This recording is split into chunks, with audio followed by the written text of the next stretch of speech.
nak sung chu oi riang mang mi thi he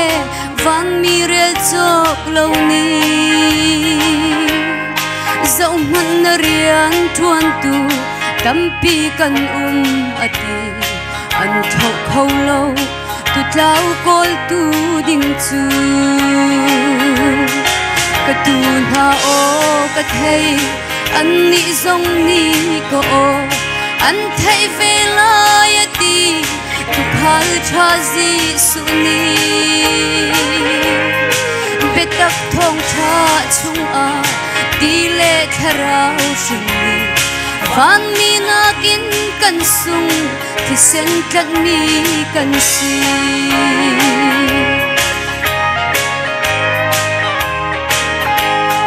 tang ka phar kha ruang mo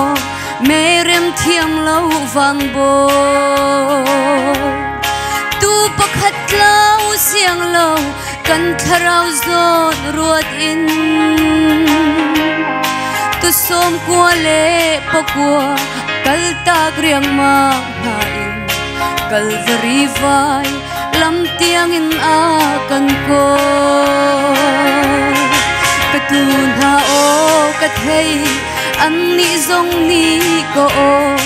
an thei ve lai ati tu khal tha ji su ni betak thong tha chung a ti le tharau shin ni van mi na kin kan sung thi sen tlat mi kan si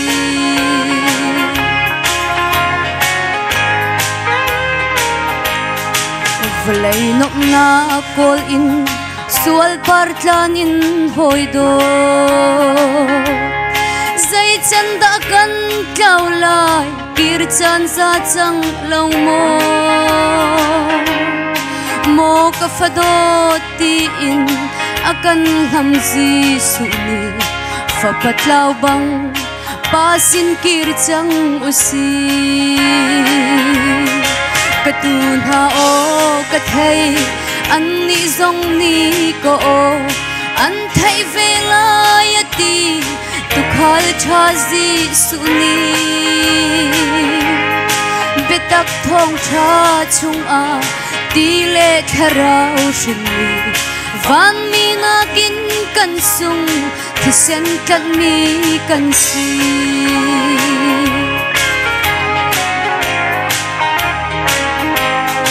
tang ka phar kha ruang mo